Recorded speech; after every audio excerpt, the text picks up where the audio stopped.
Igreja do Senhor, eu peço que você abra sua Bíblia no livro dos Atos dos Apóstolos, capítulo 22. Atos dos Apóstolos, capítulo 22. Irmãos e pais, ouvi agora a minha defesa perante vós. Quando ouviram que lhes falava em língua hebraica, guardaram ainda maior silêncio e continuou.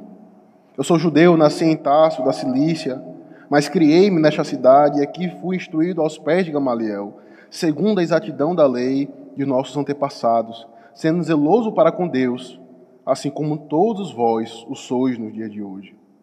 Persegui este caminho até a morte, prendendo e metendo em cárceres homens e mulheres, de que são testemunhas o sumo sacerdote e todos os anciãos. Destes recebi cartas para os irmãos e ia para Damasco no propósito de trazer manietados para Jerusalém os que também lá estivessem para serem punidos. Ora, aconteceu que indo de caminho e já perto de Damasco, quase ao meio-dia, repentinamente grande luz do céu brilhou ao redor de mim. Então caí por terra e ouvindo uma voz que me dizia: Saulo, Saulo, por que me persegues? Perguntei: quem és tu, Senhor? Ao que me respondeu: eu sou Jesus, o Nazareno, a quem tu persegues. Os que estavam comigo viram a luz e, sem contudo perceberem o sentido da voz de quem falava comigo. Então perguntei: que farei, Senhor?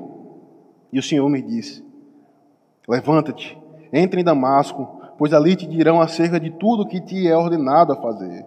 Tendo ficado cego por causa do fulgor daquela luz, guiado pela mão dos que estavam comigo, cheguei a Damasco. Um homem chamado Ananias, piedoso conforme a lei, tendo bom testemunho de todos os judeus que ali moravam, veio procurar-me e, pondo-se junto a mim, disse: Saulo, irmão, recebe novamente a vista. Nesta mesma hora, recobrei a vista e olhei para ele. Então ele disse: o Deus de nossos pais, de antemão te escolheu para conheceres a sua vontade, veres o justo e ouvires uma voz da sua própria boca, porque terás de ser a sua testemunha diante de todos os homens das coisas que tens visto e ouvido. E agora, por que te demoras? Levanta-te, recebe o batismo, lava os teus pecados, invocando o nome dele. Tendo eu voltado para Jerusalém, enquanto orava no templo, sobreveio-me um êxtase, e vi aquele que falava comigo: apressa-te e sai logo de Jerusalém, porque não receberão teu testemunho a meu respeito. Eu disse: Senhor, eles bem sabem que eu encerrava em prisão e nas sinagogas açoitava os que criam em ti. Quando se derramava o sangue de Estevão, tua testemunha, eu também estava presente, consentia nisso e até guardei as vestes dos que o matavam. Mas ele me disse: vai, porque eu te enviarei para longe aos gentios. Ouviram-no até esta palavra e então gritaram, dizendo: tira tal homem da terra, porque não convém que ele viva. Ora, estando eles gritando, rojando em si as suas capas, atirando poeira para os ares, ordenou o comandante que Paulo fosse recolhido à fortaleza e que sob açoite fosse interrogado para se saber por que motivo assim clamavam contra ele. Quando estavam amarrando com correias, disse Paulo ao centurião presente: ser-vos-á porventura lícito açoitar um cidadão romano sem estar condenado? Ouvindo isto, o centurião procurou o comandante e lhe disse: que estás para fazer? Porque este homem é cidadão romano. Vindo o comandante, perguntou a Paulo: dize-me, és tu romano? Ele disse: sou. Respondeu-lhe o comandante: a mim me custou grande soma de dinheiro este título de cidadão. Disse Paulo: pois eu tenho por direito de nascimento. E imediatamente se afastaram os que estavam para os inquirir com os açoites. O próprio comandante sentiu-se receoso quando soube que Paulo era romano, porque o mandara amarrar. No dia seguinte, querendo certificar-se dos motivos porque vinha ele sendo acusado pelos judeus, soltou-o e ordenou que se reunissem os principais sacerdotes e todo o sinédrio, e mandando trazer Paulo, apresentou-o perante eles. Até aqui a palavra do nosso Deus, meus irmãos. Vamos mais uma vez à presença do nosso Deus em oração, rogando a sua bênção para esse momento de exposição de sua palavra. Oremos. Ó Deus bendito, nós te louvamos, ó Pai, porque quando nós nos encontrávamos nus, o Senhor nos vestiu com o teu sangue, com o teu manto de justiça. Nós te louvamos nessa manhã, ó Pai, porque nós nos encontrávamos perdidos, mas Cristo nos achou por meio de sua obra. Nós éramos teus inimigos, mas agora nos assentamos à tua ceia como filhos benditos, para celebrar ao teu santo nome. Tudo isso, ó Pai, todos esses benefícios são anunciados por meio da proclamação do Evangelho. Portanto, seja generoso para com tua igreja nessa manhã. Nos concede fé para crermos em Cristo como sendo o único Salvador do mundo, como sendo o único mediador entre Deus e os homens, a fim de sermos salvos esta manhã. Por isso, ó Pai, seja glorificado nesta manhã em teu culto, por meio da proclamação do Evangelho. É isso que nós oramos em Cristo. Amém. Amém.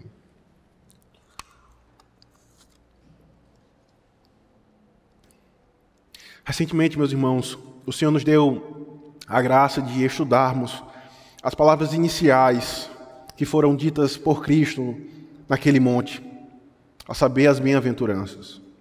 Meus irmãos devem lembrar que a última bem-aventurança está extremamente relacionada ao fato de que a Igreja de Cristo será perseguida por proclamar o Evangelho.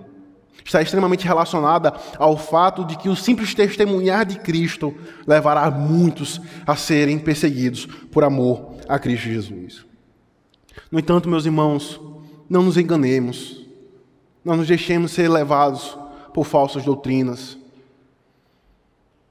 Jamais seremos bem-aventurados, jamais poderemos ter um galardão nos céus por certo, como herança, enquanto mantivermos as nossas bocas fechadas.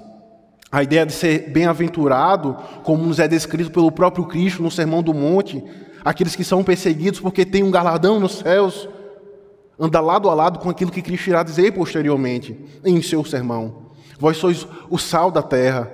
Se porventura o sal vier a ser insípido, como restaurar o seu sabor? De nada serve, a não ser para ser pisoteado pelos homens. Como ele vai dizer mais à frente, assim brilhe as vossas obras diante dos homens, para que eles possam contemplar as suas obras e assim glorificar ao vosso Pai que estais no céu. O verdadeiro testemunho cristão é dado quando nós proclamamos o Cristo e este crucificado pelos pecados dos homens. Quando dizemos e abrimos a nossa boca ao mundo e dizemos que sim, ainda há esperança para o pior e para o maior dos pecadores nessa terra, porque Cristo verteu o seu sangue em seu favor. No entanto, aqueles que se apoiam em um jargão diabólico que constantemente está nos púlpitos das igrejas, ao dizer, testemunhe a todo tempo, pregue a todo tempo, se possível, use palavras. Esse jargão diabólico que por vezes está na boca de muitos crentes e de muitos pregadores, aqueles que abraçam esta certeza, jamais poderão entender o significado de ser incomparavelmente feliz e de ter um galardão nos céus como herança. Enquanto eles pensam que podem testemunhar de Cristo, enquanto mantêm as suas bocas caladas, as suas bocas fechadas, as Sagradas Escrituras, por sua vez, nos dizem que a fé vem pelo ouvir, e ouvir da pregação do Evangelho. Por isso é incompatível afirmar, pregue a todo tempo, se possível, use palavras. Porque o Evangelho está extremamente relacionado com a proclamação do Evangelho, com a proclamação de Cristo. Por isso, meus irmãos, quando pegamos essa verdade que procedeu da própria boca de Cristo e aplicamos ao texto que nós lemos nessa manhã, Atos capítulo 22, aprendemos a respeito de como que o cristão deve testemunhar a sua fé. De como que ele deve dizer ao mundo como e onde está a sua esperança. No que consiste o verdadeiro testemunho cristão. E assim nós podemos observar algumas características que o apóstolo Paulo nos mostra por meio do seu próprio testemunho diante daqueles homens. A primeira característica, então, de como o cristão ele deve testemunhar a sua fé, de como um cristão ele deve testemunhar a Cristo como sendo o seu Salvador, é não temendo dizer aquilo que ele era no passado. O apóstolo Paulo, de modo algum, ele foi receoso ao dizer que a sua vida era miserável quando estava parte de Cristo. Essa é a primeira característica daqueles que não temem dizer aos que ouvem a sua fé o que ele era no passado. Ele não tem vergonha de dizer: eu era um homem vazio, a minha forma de viver era insignificante a parte de Cristo, mas agora em Cristo eu vos digo isto. A narrativa do capítulo 22, meus irmãos, se os irmãos observarem, marca o discurso do apóstolo Paulo diante daqueles homens que há pouco tentaram tirar a sua vida. Então, tamanha foi a violência, tamanho foi o espancamento que o texto nos vai dizer, se você olhar para o verso 35 do capítulo 21, está na própria página, no verso 35 do capítulo 21. Tamanha foi a violência, tamanho foi o espancamento, que nos é dito que, ao chegar às escadas, foi preciso que os soldados o carregassem, justamente porque ele não conseguia se sustentar em pé com suas próprias forças. Então, imagine a cena, meus irmãos. O apóstolo Paulo, lavado e encharcado pelo seu próprio sangue, por pregar a Cristo nas sinagogas, como era o seu costume. O verso 27 nos mostra isso, que o apóstolo Paulo estava pregando no templo, e os judeus viram o apóstolo Paulo, então o agarraram e proferiram mentira ao seu respeito, dizendo ser ele, confundiram ele como um egípcio que havia produzido e feito uma grande rebelião, ou como aquele que estava pregando contra a lei, contra o povo e contra o templo. E quando nós percebemos esse episódio na vida do apóstolo Paulo, como nós já vimos domingo passado, algumas semelhanças elas vão sendo estabelecidas com o nosso Senhor. A semelhança de Cristo, Paulo foi levado para Jerusalém para ser preso. Foi açoitado pelos judeus, assim como Cristo foi. Proferiram mentiras ao seu respeito, assim como fizeram com Cristo. Não és tu o profeta? Profetiza aí de cima. E por fim, a semelhança de Cristo, que disse ao seu Pai: perdoa-lhes porque eles não sabem o que fazem. Paulo demonstra o seu amor para com aqueles homens, desejando, por meio da pregação, a conversão daquele povo. Então, a semelhança de Cristo, a semelhança do seu Redentor, a semelhança do seu Salvador, ele foi açoitado, proferiram mentiras ao seu respeito, mas ele também, diante dos seus inimigos, demonstrou o seu amor ao pregar o Evangelho, desejando a conversão daqueles irmãos. Pensamos que o que o apóstolo Paulo faz agora, no início do capítulo 22, quando ele pede a palavra, não é uma defesa pessoal, como alguns fariam se estivessem em seu lugar. Ele não diz que ele está sendo injustiçado, que proferiram mentiras ao seu respeito, ele não diz que tem direito de não estar sendo punido por causa daquelas acusações. Mas ele usa daquela ocasião que proferiram mentiras para com ele e anuncia tão somente Cristo. Ele usa daquele momento, ainda que diante dos seus inimigos, para pregar a Cristo. E notem que o conteúdo da defesa do apóstolo Paulo, se os irmãos pararem para pensar e olhar o verso 21, é o mesmo conteúdo que o levou a ser esbofeteado. Percebem? Ele havia sido esbofeteado por, na sinagoga, estar pregando a Cristo. E agora, quando ele pede a palavra, ele repete a mesma coisa. Cristo é o Salvador dos homens, o Nazareno. E daí algumas características nos é mostrada no início do verso do capítulo 22, quando ele nos diz: irmãos e pais, ouvi agora a minha defesa perante vós. Quando ouviram que lhes falava em língua hebraica, guardaram ainda maior silêncio. Então perceba duas características que nos está sendo estabelecida nesse verso 2. Aqueles homens não dedicaram o seu tempo, não fizeram maior silêncio pelo fato do conteúdo da mensagem do apóstolo Paulo ser o Cristo, o Messias. Mas já disse que eles fizeram silêncio porque ele falava em língua hebraica, a língua que era utilizada no templo, a língua, como nós já vimos também, que expressava sabedoria, que expressava conhecimento. Então o coração daqueles homens não estavam sendo guiados para contemplar o Cristo através do Antigo Testamento, mas eles estavam sendo guiados por uma vã filosofia, pela a simples sabedoria do falar hebraico. Outra coisa que nós podemos perceber, e que é uma marca do apóstolo Paulo, e seu coração bobeava esta verdade, é que o apóstolo Paulo, mesmo diante dos açoites que havia recebido, ele não levou em consideração aquilo que os seus inimigos fizeram para com ele, mas tão somente pregou o evangelho. Veja, isso é uma marca, muitas vezes, do cristão ao se deparar com a perseguição ou com a rejeição. Quando algum familiar ou quando algum colega de trabalho nos persegue por sermos cristãos ou rejeita a nossa mensagem, nós temos uma tendência de nos fecharmos para ele e não mais anunciar o evangelho. Mas o apóstolo Paulo anunciou o evangelho no capítulo 21 e mesmo após sendo açoitado pelos seus inimigos, ele agora novamente demonstra amor ao pregar o evangelho.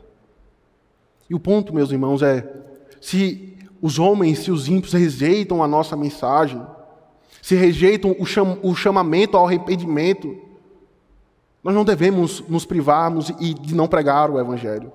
Porque ainda que os homens venham a nos fazer mal, como fizeram o apóstolo Paulo, eles tão somente podem fazer mal ao corpo, como nós lemos nessa manhã. Não temeis aquele que pode fazer mal ao corpo, mas temeis aquele que pode lançar tanto no inferno, tanto a alma como o corpo.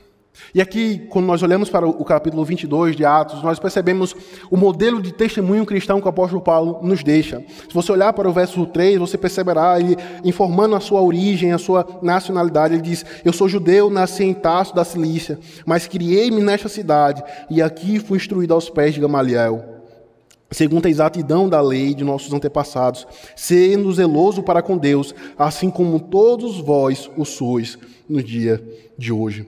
Paulo mostra sua instrução acadêmica e diz que a semelhança daqueles homens, perceba os termos e a linguagem que o apóstolo Paulo se utiliza, a semelhança daqueles homens, ele era zeloso para com a lei.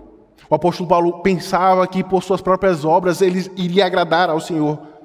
Então ele foi instruído aos pés do melhor mestre da época. Quanto à lei, ele era zeloso, ele vai dizer isso mais à frente, que quanto à lei eu era zeloso. Ora, se isso não é uma verdade em tua vida também, meus irmãos. E aqui já dando alguns passos para aplicar ao teu coração. Ora, se esse não é o teu testemunho antes de Cristo. Porque o verdadeiro testemunho, ele não teme em admitir quem ele era no passado. Ora, se você não era alguém que se apoiava em teus próprios méritos. Ora, se você não é alguém que, comparado aos ímpios, comparado a esses que defendem o movimento LGBT, a esses corruptos, você dizia: eu sou mais justo do que eles, porque você se apoiava em tuas próprias obras, em tua própria justiça. A semelhança do apóstolo Paulo, que diante daqueles homens que acabaram de açoitar, ele não teme em dizer que ele era semelhante a eles, zeloso quanto à lei e instruído aos pés de Gamaliel. Perceba também que o apóstolo Paulo, a partir do verso 4, ele nos mostra que não apenas ele era alguém dedicado às boas obras, ele não era apenas zeloso quanto à sua conduta, mas ele também era alguém que havia praticado pecados horrendos diante do Senhor, pecados contra o Deus vivo e verdadeiro. No verso 4 ele vai dizer: persegui este caminho até a morte, prendendo e metendo em cárceres homens e mulheres, e de que são testemunhas o sumo sacerdote e todos os anciãos.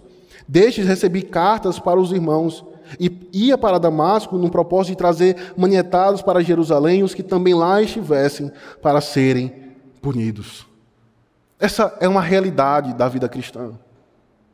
Ou nós nos apoiamos em nossa própria conduta, em nossa própria justiça, ou no passado nós nos entregávamos aos nossos próprios pecados contra o Senhor. Em um grau menor ou maior, ou nos apoiávamos em nossa própria justiça, ou a semelhança do que o apóstolo Paulo nos descreve no verso 4, praticávamos pecados contra o próprio Deus. E essa é uma realidade do testemunho cristão. Nós devemos sim dizer ao mundo quem nós éramos antes de Cristo, e quão vazio era o nosso viver. Como também isso serve de consolo. Você pode ser perdoado nesta manhã, ainda que você tenha sido criado e nascido em um berço católico romano, onde a ênfase é nas boas obras, ou ainda que você tenha sido criado em um lar ímpio, que nunca foi proclamado Cristo em tua infância, e você na sua juventude se entregou a vários pecados. Ainda assim, a semelhança do que o apóstolo Paulo nos descreve nessa manhã, ele não teme em olhar para o passado e dizer: este passado foi perdoado em Cristo Jesus. Percebe que todo o testemunho, toda a vida do apóstolo Paulo converge para uma realidade: o Cristo, o justo. Como Ananias irá dizer, este justo me justificou de todo pecado, tanto do meu falso zelo, como do meu pecado vil de ter perseguido a igreja de Cristo. Então, essa é a primeira característica do verdadeiro testemunho cristão.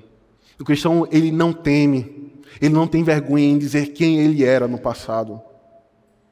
Veja, não é um emocionalismo, não é uma ideia de dizer, eu fui um traficante no passado, eu era homossexual e assim por diante. Mas é tão somente dizer, eu era um grande pecador, que Cristo me salvou. Era justamente isso que o apóstolo Paulo estava fazendo para com aqueles irmãos. Em segundo lugar, a segunda característica do testemunho verdadeiro do cristão é mostrar quem ele é agora no presente. Se a primeira característica é não ter vergonha de admitir quem ele era no passado, a segunda característica é ele admitir quem ele é agora no presente. E esse ponto aqui ele é dividido em dois aspectos, em duas verdades. O apóstolo Paulo, por meio desse testemunho, ele nos mostra quem nós somos em Cristo e o que nós devemos fazer. Porque essa é uma realidade do Evangelho. Essa é uma consequência natural. Cristo, ele não nos liberta da condenação do império das trevas para simplesmente nos transportar para o reino da luz do seu amor. Mas ele dá os seus mandamentos, ao ponto de ele dizer, aquele que me ama obedece aos meus mandamentos. Cristo nos mostra quem nós somos, mas ele também nos mostra o que nós devemos fazer. E é isso que o apóstolo Paulo nos mostra nessa manhã, por meio do seu testemunho que estava sendo feito diante daqueles homens. Acompanhe comigo, por favor, a partir do verso 6. Veja se não é isso que o apóstolo Paulo nos mostra. Após ele dizer quem ele era antes de Cristo, ele agora começa a descrever quem ele é após se encontrar com Cristo. Ora, aconteceu que indo de caminho e já perto de Damasco, quase ao meio-dia, repentinamente grande luz do céu brilhou ao redor de mim. Então, caí por terra, ouvindo uma voz que me dizia, Saulo, Saulo, por que me persegues? Perguntei, quem és tu, Senhor? Ao que me respondeu, eu sou Jesus, o Nazareno, a quem tu persegues. Os que estavam comigo viram a luz, sem contudo perceberem o sentido da voz de quem falava comigo. Então perguntei, que farei, Senhor? E o Senhor me disse, levanta-te, entre em Damasco, pois ali te dirão acerca de tudo o que te é ordenado a fazer. Então, ficado cego por causa do fulgor daquela luz, guiado pela mão dos que estavam comigo, cheguei a Damasco. Um homem chamado Ananias, piedoso conforme a lei, tendo bom testemunho de todos os judeus que ali moravam, veio procurar-me e, pondo-se junto a mim, disse, Saulo, irmão, recebei novamente a vista.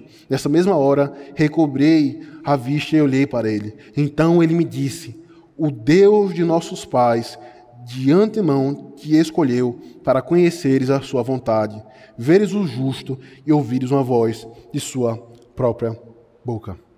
Então o apóstolo Paulo, após descrever quem ele era antes de Cristo, ele mostra aqueles irmãos, aqueles judeus, aqueles anciãos, que por meio de cartas que eram dadas por aqueles anciões, ele ia e perseguia os cristãos. Eles matavam, ele colocava em cárcere. E nos é destacado nesse texto, o que o apóstolo Paulo nos diz que após se encontrar com Cristo, uma grande luz ao meio-dia veio ao seu encontro e o levou prostrado aos chãos.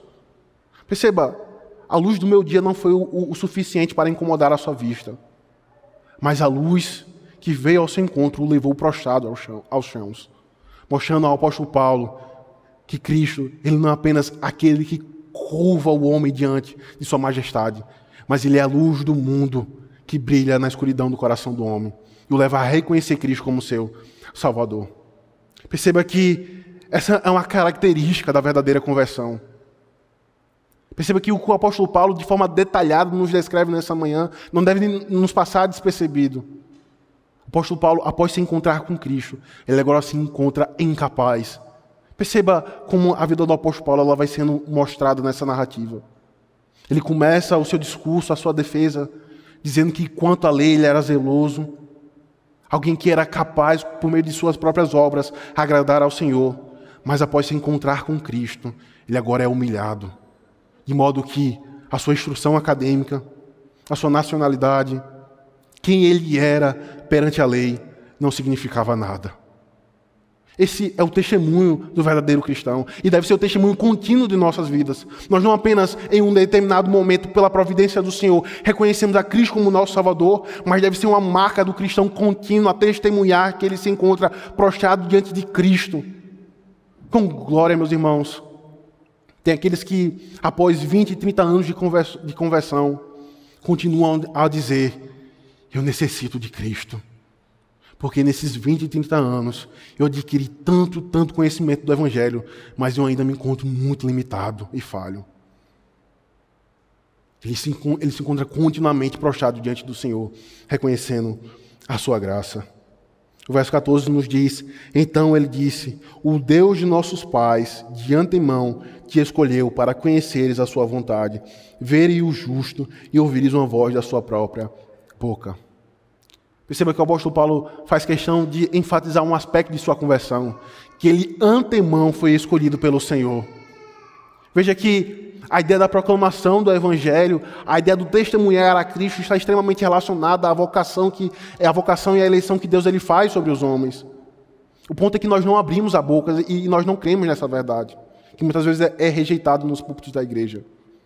Nós não cremos que o Senhor tem a capacidade e a suficiência de salvar os homens pelo simples dizer: eu era perdido, a minha vida era uma desgraça, mas agora em Cristo eu tenho sentido.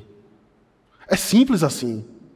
Às vezes nós pensamos em fazer curso de evangelismo, toda essa estrutura que muitas vezes nos é anunciada, mas o que o apóstolo Paulo nos mostra nessa manhã, e que Cristo nos chama também nesta manhã, é que basta nós abrirmos a nossa boca, não temermos ao dizer aos ímpios quem nós éramos.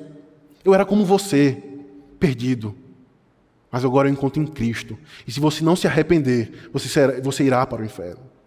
Nós não cremos de corpo e alma nas doutrinas que emanam das Sagradas Escrituras, como a eleição que o apóstolo Paulo nos mostra nessa manhã. Então, essa é a primeira parte do nosso segundo ponto. O apóstolo Paulo nos mostra agora quem ele era em Cristo Jesus. E a segunda parte é que ele mostra que, uma vez que eu estou em Cristo, eu devo então fazer aquilo que ele ordena. A partir do verso 15 nos é dito: porque terás de ser sua testemunha diante de todos os homens, das coisas que tendo visto e ouvido. E agora, por que te demoras? Levanta-te, recebe o batismo e lava os teus pecados, invocando o nome dele. Tendo eu voltado para Jerusalém, enquanto orava no templo, sobreveio-me um êxtase, e vi aquele que falava comigo: apressa-te e sai logo de Jerusalém, porque não receberão o teu testemunho a meu respeito. Eu disse: Senhor, eles bem sabem que eu encerrava em prisão e nas sinagogas açoitava os que criam em ti. Quando se derramava o sangue de Estevão, tua testemunha, eu também estava presente, consentia nisso, e até guardei as vestes dos que o matavam. Mas ele me disse: vai, porque eu te enviarei para longe aos gentios. Perceba que é uma característica do verdadeiro crente. Ele não apenas é salvo por Cristo, mas a semelhança do apóstolo Paulo, ele diz: Senhor, o que eu devo fazer? A narrativa nos mostra em seguida que, após se encontrar com Ananias mostra a ele a necessidade de ser batizado. E naquele contexto, Paulo já fazia parte da família da aliança. Paulo já era circuncidado. Mas agora, em Cristo Jesus, ele entendia que todas as alianças cerimoniais desembocavam e apontavam para Cristo. E era por isso, então, que ele batiza. Não como sendo um meio pela salvação, mas como sendo aquilo que ele descreve a Tito, como sendo o lavar e regenerador do Espírito Santo em nossos corações. Então o batismo é uma evidência daquilo que já há em nossos corações, daquilo que já aconteceu em nossas almas. E testifica tão somente que nós pertencemos agora à família da aliança. E foi justamente isso que o apóstolo Paulo ele nos descreve e fez naquela ocasião. Após ele se encontrar com Cristo e ser convertido, Ele tão somente busca fazer aquilo que o seu Senhor havia ordenado. E o finalzinho dessa segunda parte nos é dito que, após ele voltar para Jerusalém, e é interessante porque esse relato não nos é mostrado em Atos capítulo 9, onde nos é descrito o primeiro momento, o primeiro episódio em que o apóstolo Paulo foi convertido. Aqui é a segunda descrição da conversão do apóstolo Paulo. E não nos é mostrado em Atos capítulo 9, que o apóstolo Paulo teve uma êxtase e falou com o Senhor Jesus. E é interessante que ele pensa: Senhor, eles vão lembrar de quem eu era, e como eu encerrava os cristãos, aqueles que confessavam a Ti. O apóstolo Paulo pensou que o seu testemunho seria suficiente para converter aqueles judeus. Mas o Senhor havia castigado aquele povo por causa da sua dura cerviz e por causa do seu duro coração. Então ele diz: vai, porque eu te enviarei para longe aos gentios. E assim ele fez, ao ponto de ser conhecido como o apóstolo gentios. Perceba como que o apóstolo Paulo, diante daqueles homens que havia açoitado ao seu corpo, diante daqueles homens que há pouco tentaram tirar a sua vida, ele então mostrava a sua defesa. Ele tão somente testemunhava a respeito daquilo que Cristo havia feito em sua vida e aquilo que ele é em Cristo. No entanto, nós devemos entender qual é o propósito do testemunho cristão. E aqui que nós vamos para a nossa terceira e última parte. Nós não apenas devemos dizer quem éramos antes de Cristo, quem nós somos em Cristo Jesus e como nós amamos a sua lei, ao ponto de estarmos dispostos a obedecê-lo, custe o que custar. Mas nós também temos uma finalidade no nosso testemunho. Cristo nos diz, o apóstolo Paulo, Cristo nos diz no Sermão do Monte: brilhe a vossa luz diante dos homens, para que eles possam ver as vossas obras e glorifiquem ao Pai, ao vosso Pai que está nos céus. Esse é o propósito final do testemunho. A finalidade de testemunhar e glorificar a Deus diante dos homens. Veja, o verso 22 até o final do capítulo nos mostra que esse testemunho que o apóstolo Paulo fez diante daqueles homens não teve o fruto da conversão.